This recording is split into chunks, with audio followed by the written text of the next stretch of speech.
Condiciones ambientales y decisiones políticas. De esto hablaremos en República.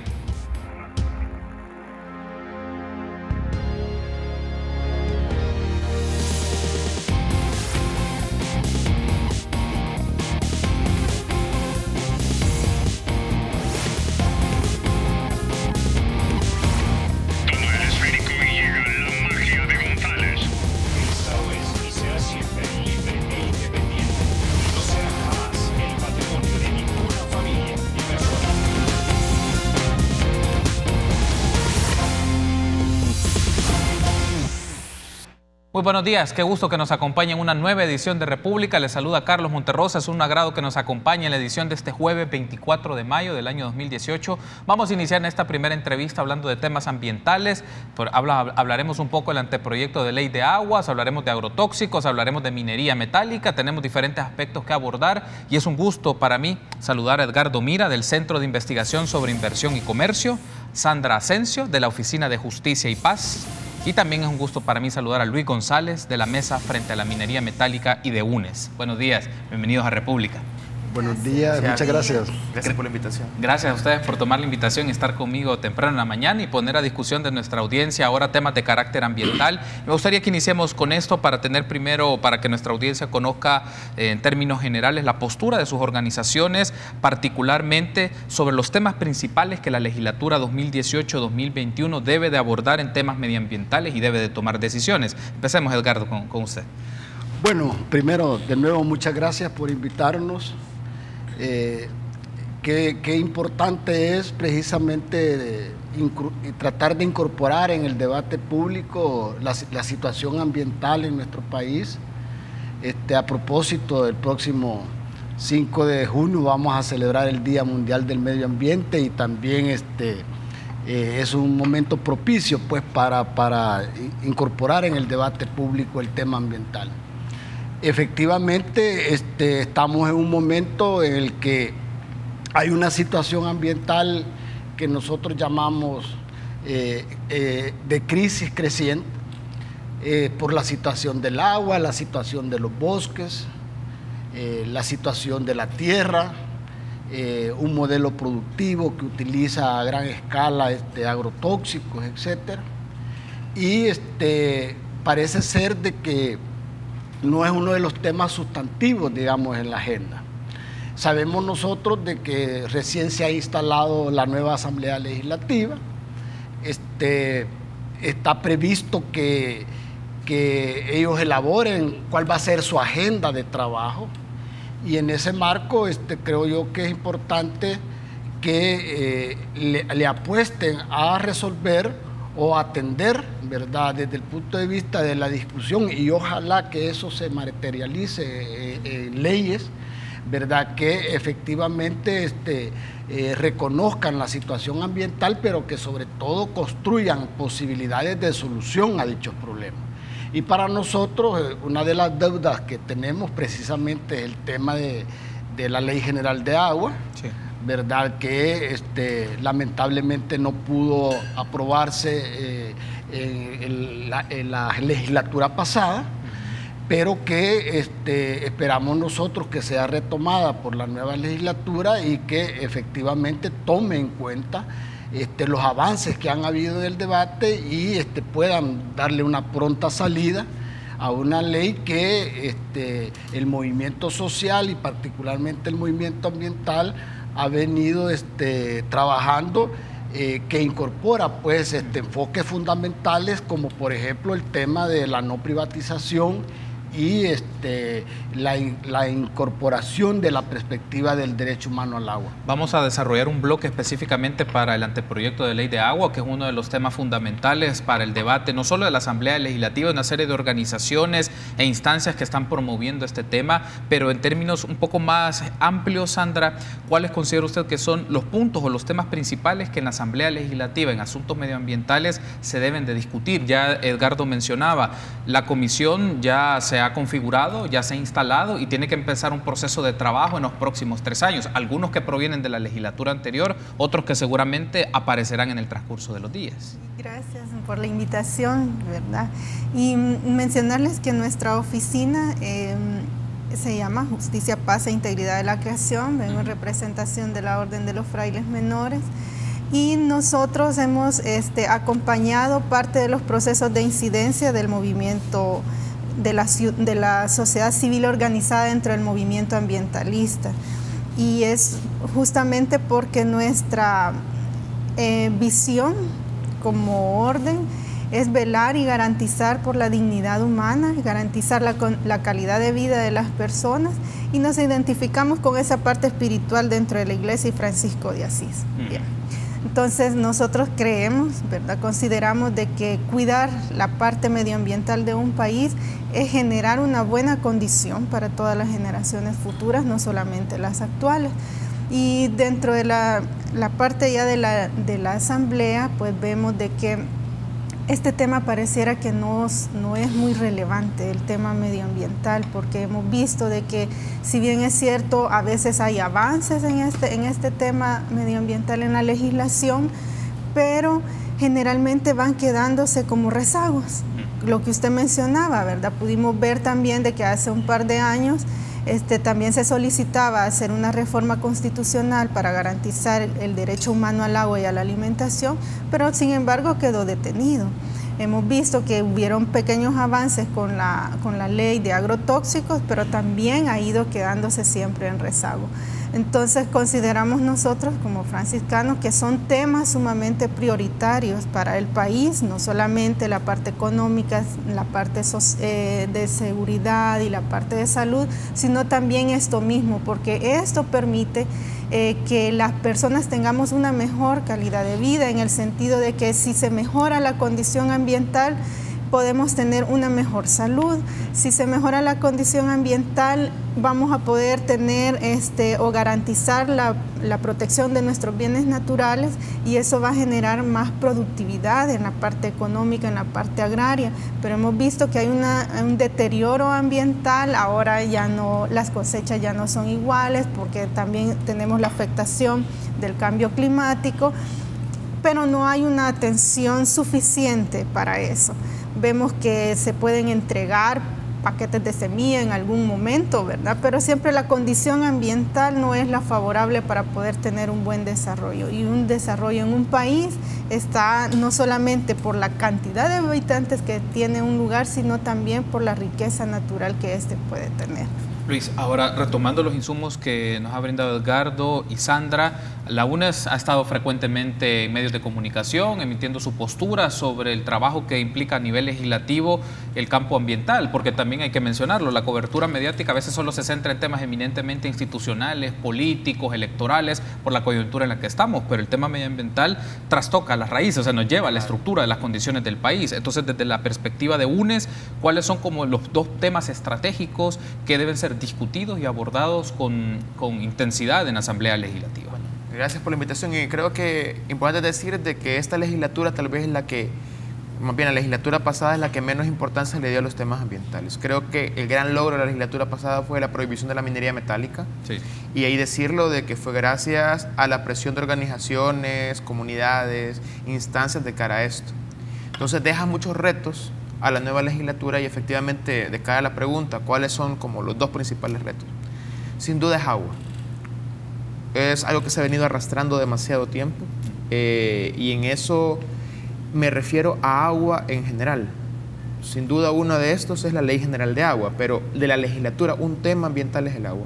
Y ahí podemos plantear otras leyes vinculadas al agua. Por ejemplo, el Ministerio de Agricultura y Ganadería va a presentar una nueva ley de riego y aveniamiento, que también esperamos de que tenga una buena discusión. Tal vez no hay condiciones, pero es de importancia para el país y está vinculado al agua y a la Ley General de Agua. Y otra ley que también para mí es estratégica es la Ley de Soberanía Alimentaria. Y para mí creería que son como los dos temas que deberían de priorizarse en esta legislatura y no responden a la misma comisión. Para el caso, la Ley General de Agua es la Comisión de Ambiente y Cambio Climático, y la Ley de Soberanía Alimentaria es la Comisión Agropecuaria. En ambas comisiones se van a discutir en esta legislatura, pero aquí también es importante mencionar el tema del enfoque. En el caso de la Ley General de Agua, el movimiento social y la población en general pedimos que no se privatice el agua en El Salvador. Por tanto, necesitamos que se discuta una ley que no tenga ese enfoque privatizador.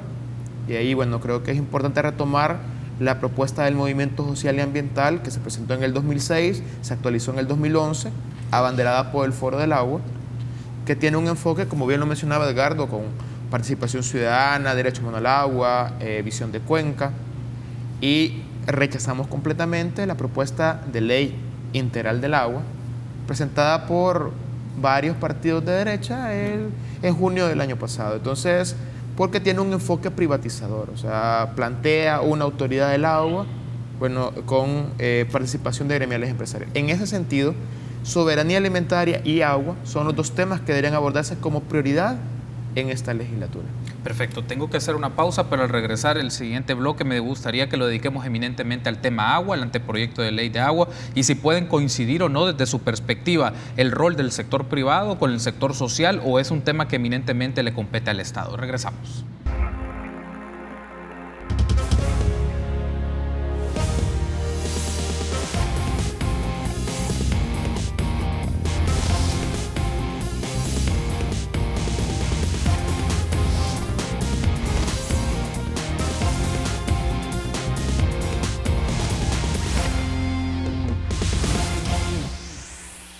Gracias por continuar junto a nosotros en República. Seguimos platicando con Luis González, Edgardo Mir y Sandra Asensio. Ahora lo vamos a hacer en este bloque eminentemente del anteproyecto de ley de agua que se viene discutiendo en la legislatura anterior, a pesar de que las iniciativas de ley vienen desde hace 12 años en discusión del Parlamento. Luis, y me gustaría iniciar con esto desde la perspectiva de las organizaciones de UNES y las organizaciones en las cuales ustedes continuamente están discutiendo este tema. ¿Cuál consideran que es el rol del sector privado en el tema de ley de agua? ¿Debe existir una intervención, una participación? ¿No debe de existir? ¿Y bajo qué postura? Vale, lo que pasa es de que la Ley General de Agua, como su nombre lo indica, es regular todos los aspectos vinculados al agua que ahora están regados en 20 cuerpos normativos. Sin duda ahí hay participación de todos los sectores, pero hay que tener claridad cuál va a ser su participación. Entonces, en el caso del sector privado, que está vinculado a empresas, industrias, la ley, al menos presentada por el Movimiento Social, plantea que ellos pueden acceder a permisos o asignaciones de agua para utilizarla en el sector empresarial, en el sector industrial, respetando una categorización o jerarquización en el uso del agua. Entonces, una propuesta de ley presentada plantea eso. ¿Cuál va a ser lo primordial? Consumo humano doméstico, abastecimiento de población, mantenimiento de ecosistemas, agua para riego de alimentos, agua para otro tipo de riegos, agua para uso comercial, industrial, etc. Entonces, ahí hay una posición. Entonces, la propuesta del movimiento social o una propuesta de ley general de agua que a nuestra consideración es necesaria, no es que excluya al sector privado, solo que hay que saber dónde colocarlo. Lo que sí rechazamos completamente es una ley en la cual el sector privado sea el que tome las decisiones en la gestión del agua. Creemos de que la toma de decisiones en la gestión del agua tiene que ser pública, porque es un bien público que pertenece a todos y todas. Entonces, en ese sentido, es muy difícil imaginar que en un sector industrial, por ejemplo, que sea parte en la toma de decisiones, en el manejo del agua, va a tomar una decisión en contra de sus intereses. Entonces, sin duda, en el sector empresarial o privado, lo que prima es la generación de ganancias, la generación de ingresos. Entonces, frente a ocupar un recurso hídrico X para el mantenimiento de un ecosistema de manglar y el mantenimiento de las necesidades humanas, o ocuparlo para regar caña de azúcar, a la hora de tomar decisiones, el sector privado va a decidir para regar la caña de azúcar. Entonces, en ese sentido, es importante que la toma de decisiones en la gestión del agua sea pública para que beneficie los intereses de las grandes mayorías y no de un pequeño sector. Entonces, en ese sentido, consideramos de que si bien el sector privado va a tener que ver con la Ley General de Agua, no debe ser la toma de decisiones. Ese debe ser el rol. Participar, como pueden participar otros sectores, los regantes, el sector agropecuario, pero no ser parte de una junta directiva o de una autoridad del agua que tome las decisiones. Ese debe ser el rol. Hay un asunto acá que ya nos ha puesto en perspectiva Luis, Sandra, es los usos del agua. Es decir, existen diferentes usos del agua para los regantes, para los ciudadanos, pues lo utilizamos en lo cotidiano, para la vida misma. Entonces, existen maneras de hacer equilibrios o que puedan existir esa forma de equilibrar los usos del agua para las diferentes expresiones de un país a nivel eminentemente ciudadano o un tema eminentemente agrícola, o un tema también de uso de carácter comercial. ¿Puede existir un equilibrio entre esos o hay que establecer unas prioridades? Bueno, sí, entre las prioridades es el consumo nuestro, ¿verdad? Además, cuando vino la visita del relator especial del agua de las Naciones Unidas en septiembre del 2016, hacía justamente recomendaciones en estos puntos, ¿verdad? Porque hacían ver de que había bastante progreso en poder llevar el agua hacia los hogares de las familias, pero no se garantizaba el agua, porque nos hemos dado cuenta de que en la mayoría de las comunidades, de las colonias, pasan hasta 2, 3 semanas sin agua y el recibo siempre estaba llegando, ¿verdad? Entonces sí debe de haber un uso exclusivo para el consumo humano y posteriormente pienso yo que debe de dársele la prioridad al resto, como decía Luis, a la parte de los cultivos, a la parte de las industrias y no en focalizarse únicamente en la parte industrial, porque hemos visto que en la parte de Nejapa pues todas las plantas de las fábricas que utilizan agua para sus productos están bien colocadas en esos lugares. Entonces es evidente de que sí debe de haber una separación, haber una priorización a esta. Y yo creería también de que el Estado debe de estar buscando cumplir las recomendaciones que fueron emitidas por el relator, porque no solo es garantizar cantidad de agua, sino también la calidad, y nos hemos dado cuenta pues en las investigaciones que han realizado el Ministerio de Medio Ambiente que la calidad del agua que tenemos en el país no es la óptima. Hay un aspecto aquí, me parece interesante cómo nos va llevando la discusión a este punto, Edgardo. Luis ha mencionado, Sandra también ha mencionado la relevancia que tiene establecer prioridades en los usos del agua en función de la vida y en función de las personas. Pero esto necesariamente se va a trasladar al debate de la Asamblea Legislativa, porque si lo vemos en la legislatura anterior, todo se quedó, el escollo principal, o en lo que decíamos todavía estábamos fuera del aire, el nudo gordiano, consistió en el tema más de carácter administrativo y el debate sobre cómo iba a estar configurado el organismo regulador. Pero luego hay otros puntos, pero cómo se puede primero discutir la composición del organismo regulador y qué intereses van a estar expresados en una institucionalidad que gestione el agua. Sí, eso tiene a la base, y es bien importante decir que cuando estamos hablando de usos, estamos hablando de intereses. Es decir, si estamos hablando de un uso industrial o un uso agrícola, etcétera, entonces estamos hablando de que hay, en este caso, sectores que están interesados en hacer un uso efectivo del agua para esos fines. Sí. Y resulta de que cuando se mira de esa manera, entonces el agua pasa a ser visto tal cual como un recurso, ¿verdad?, que contribuye en tanto a la producción, por lo tanto a la generación de ganancias, de incremento pues, del capital, etcétera. Entonces, en ese sentido, tal como se ha planteado acá, el agua aparece ya no como un bien público, sino como un bien explotable que me genera pues, ingresos y por tanto, ya lo dije, acumulación. Entonces, en ese marco, si hay esa visión de intereses, entonces, desde luego, estas personas estarán interesados en participar o hacer parte de la gestión de esos intereses. Y precisamente esa es la contradicción que aparece como más relevante.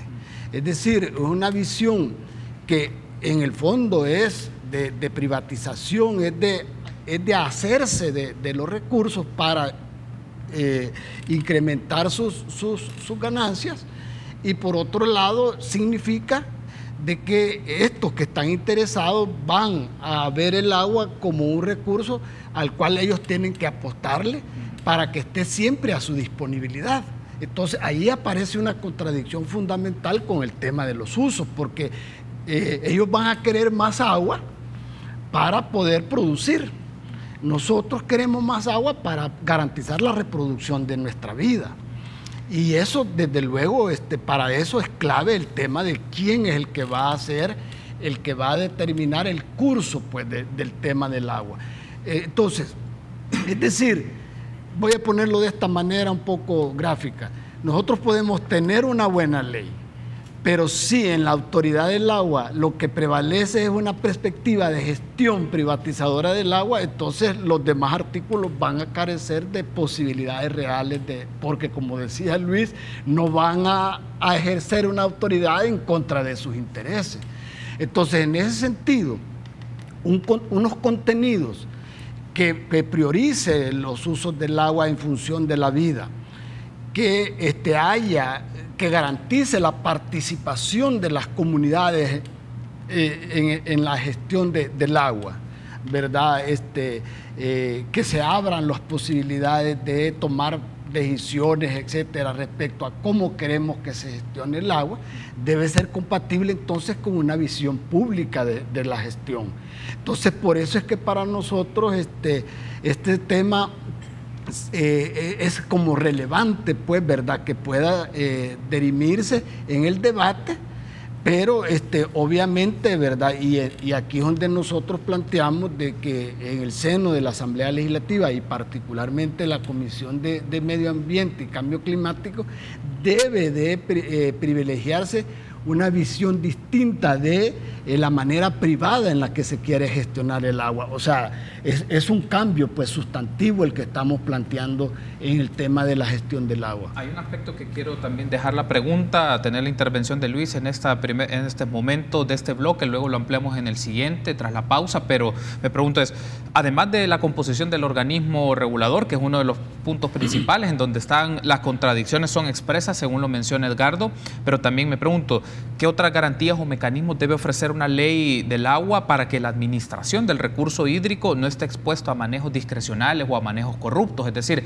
que se puedan hacer líneas o tuberías en función de un beneficio de un funcionario en particular, o que se pueda dar prioridad a ciertos proyectos porque ahí pueden existir compras de voluntad. Es decir, también cómo un marco legal puede ofrecer garantías para que quienes estén en este ente regulador no se aprovechen de la administración del recurso. Creo que la mejor forma de garantizar la transparencia es por medio de la participación ciudadana.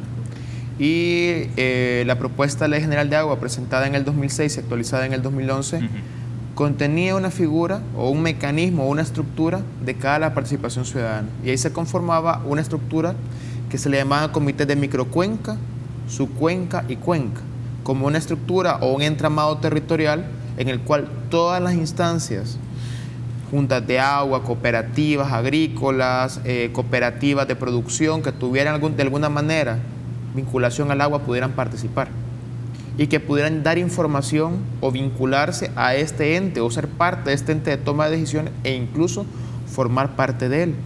En ese sentido, y es lo que ocurre en el país, hay muchas leyes que tienen muy buen contenido, pero en la práctica, en la operativización o cumplimiento en campo, hay poco personal o no se le da un seguimiento adecuado, y ahí podemos hablar de la ley forestal o la ley de riego y aveniamiento, que aunque son más o menos leyes con algún contenido importante, a la hora de implementarla en campo no se cumple. Entonces, con esta propuesta de Ley General de Agua del movimiento social, la propuesta era que hubiera participación de la gente que fuera la garante de su cumplimiento, el garante de su cumplimiento.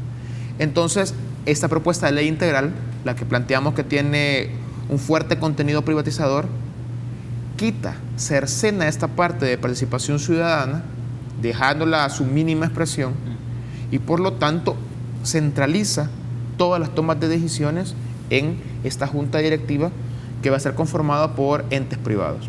Entonces, en esta propuesta presentada en el 2006, lo que se planteaba es, bueno, en una microcuenca determinada o en una subcuenca determinada, se va a desarrollar algún tipo de proyecto, se va a autorizar un permiso, que haya participación de la gente en la toma de decisión sobre este permiso, porque ellos son los que saben cómo está el acuífero, qué tanta agua o qué condiciones de estrés tiene. Eso se está quitando, se está dejando de lado, y sin duda eso es un golpe importante a la sustentabilidad del bien agua en El Salvador. Tengo que hacer una pausa, pero al regresar me gustaría que hablemos un poco para efectos de que nuestros amigos y amigas de la audiencia lo identifiquen, cuál es el mapeo, cuáles son las zonas aquellas en donde las condiciones del estrés hídrico están marcadas, pero también donde las disputas por el manejo o el recurso agua son fundamentales. Entonces me gustaría tener su apreciación sobre ello. Una pausa, regresamos en minutos.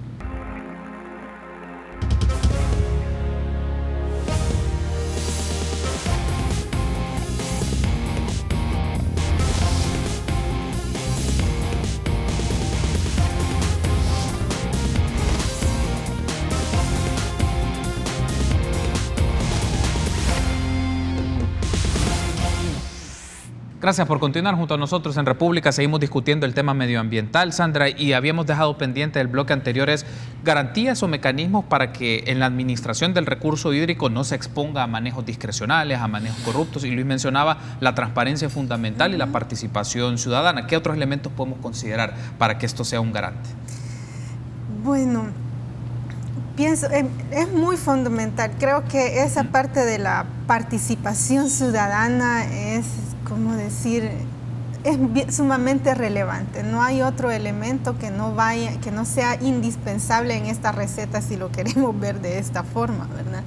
Puede ser de que existan otros elementos jurídicos, otras normativas que podrían contribuir a esto, ¿verdad? Para poder tener una buena regulación, pero no hay mejor contraloría hecha que por parte de las comunidades, como Luis mencionaba. Tenemos una debilidad nosotros como sociedad posiblemente, y es que olvidamos con facilidad todos nuestros acontecimientos pasados. Y mientras que las comunidades van replicando o van, comentando de generación en generación lo que ha ido sucediendo dentro de sus territorios, entonces eso facilita, como decía Luis, que se pueda tener un control sobre esto. Y usted mencionaba cómo se puede conocer si en un lugar puede existir un estrés hídrico o no. Hay una parte que es muy fácil también de observar, y es en el área rural. Los campesinos que tienen sus pozos pueden ir midiendo de una u otra forma. O sea, se van percatando cuando dicen, el pozo de mi casa o el pozo en mi comunidad ha bajado tantos metros. Ellos son las personas idóneas para poder monitorear esa parte del agua que nosotros no podemos observar. Y ellos pueden ser los que den alertas. Luego vienen las investigaciones, luego vienen las instituciones y todo eso, ¿verdad? Para poder conocer un poco más sobre eso. Ahora, con lo de la parte del uso, lo que usted estaba mencionando, vemos que la empresa privada generalmente es la que se beneficia más de la utilización de este bien, porque no me gusta llamarlo recurso, ¿verdad? Es un bien que es para todos. Y vemos ahí la contraparte, volviendo a Nejapa, la utilización del agua en ese lugar y muchas comunidades no teniendo agua dentro de sus casas y siendo un lugar donde tenemos suficiente agua, supuestamente, ¿verdad?, sí, bajo tierra. Entonces ahí es donde vemos que debe de existir dentro del marco regulatorio esa parte que regule, que diga, por decir así, tantos metros cúbicos van a ser utilizados por esta empresa o esta otra. Creo que esa es la razón por la que van emigrando de un lugar a otro. Si recordamos, la Coca-Cola estuvo establecida en Soyapango cantidad de años. Se fue de ahí, ¿por qué? Lo más posible es que ya el agua que existe en ese municipio ya no sea suficiente y no va a tener la misma función penal. Hay un aspecto que usted menciona, Sandra, y creo que es importante, que era el punto que habíamos dejado pendientes, Edgardo, es el mapa o las condiciones más territoriales en donde están los puntos de estrés hídrico, aunque se ha mencionado que a nivel nacional también tenemos un estrés hídrico generalizado, pero ¿qué zonas se constituyen aquellas donde el recurso hídrico está en disputa entre las expresiones comerciales, industriales, empresariales y las de los usos de los habitantes de la zona para actividades agrícolas, para la subsistencia, para la vida misma? ¿Cuáles podrían ser, para que nuestra audiencia y nuestros amigos lo sepan, cuáles son esas zonas? Ya mencionaba Sandra que Nejapa es una de ellas. Bueno, mira, hay que tomar en cuenta de que en el país y también en Guatemala, Honduras, hay una franja de territorio que se conoce como el corredor seco. En el caso de El Salvador, que como es un país tan pequeño, casi el 60% del territorio, si lo vemos de occidente a oriente, hace parte de ese corredor seco. ¿Qué significa el corredor seco? Es una zona donde, digamos, el nivel de precipitación es diferente o es menos caudaloso, por decirlo así, que otras zonas, y que es una zona que se ha venido profundizando, digamos, en materia de la ausencia de agua, principalmente lluvia, precisamente por lo que planteamos al principio, que ha sido una zona castigada en materia de sobreexplotación de los bienes naturales, ¿verdad? Es decir, dentro de esta zona, de este corredor seco, por ejemplo, encontramos zonas casi desérticas como la parte oriental del país, Jocoro, Santa Rosa de Lima, la frontera del Amatillo, etcétera. Y eso significa entonces de que la existencia, para decirlo de una manera, también de la agua subterránea va disminuyendo sustancialmente. A eso se agrega algo que planteaba Sandra, que es los procesos de sobreexplotación del agua. Y aquí el ejemplo más grande que tenemos es precisamente la zona de Nejapa, que es Saltepeque, ¿verdad? Dado de que allí se reconoce pues, de que hay una existencia importante de acuífero, allí se ha concentrado, digamos, una gran parte de la industria que hace uso extensiva del agua, y por lo tanto hay un uso que no es recompensado con un proceso, digamos, de acumulación del agua. Y por el lado, por ejemplo, de acá el lado sur, nosotros encontramos de que lo que se conocía históricamente como una zona de acumulación del agua, este proceso de urbanización lo ha venido mediatizando o impidiendo. Entonces nosotros vemos de que se van restringiendo o se van evitando, o mejor dicho, se van obstaculizando toda posibilidad de acumulación de agua, y eso efectivamente genera entonces, por un lado, el proceso paulatino de que la gente no cuente con el agua para poder utilizarla, digamos, a lo largo del año, que es lo que se conoce como el estrés hídrico, es decir, es el proceso mediante el cual la familia no cuenta pues con el agua necesaria para todas esas actividades reproductivas, ¿verdad? Y eso se debe precisamente a que, por un lado, hay una afectación global que tiene que ver con el cambio climático, sí, tiene que ver con la mala gestión del agua, ¿verdad? Y por otro lado tiene que ver precisamente con esos procesos productivos que hacen una sobreexplotación del agua. Ya me restan básicamente 1 minuto y medio, 2, pero Luis, pero no quiero dejarte sin dar tu comentario sobre este punto, y es el tema de la minería. ¿Hay un riesgo de que se pueda derogar la ley contra la minería metálica que se aprobó tiempo atrás? Decir de que la ley se aprobó con 70 votos, fue una mayoría calificada. Y fue unánime, todos los que estaban ahí votaron en favor, sí, pero se pudo haber aprobado con 43, con mayoría simple, y con la misma cantidad se pueden derogar. O sea, con mayoría simple se puede derogar esta ley. Sin duda, nosotros hemos hablado, cabildeado para que esto no ocurra, y creo que hay una fuerte presión social para que esto no ocurra. Sin embargo, esto puede ocurrir. Es decir, sin duda, mientras en El Salvador haya oro y a nivel mundial hayan empresas interesadas por el oro, la amenaza de la minería está ahí. Y sin duda no hay que invisibilizar la capacidad de cabildeo, de incidencia que tienen estas empresas.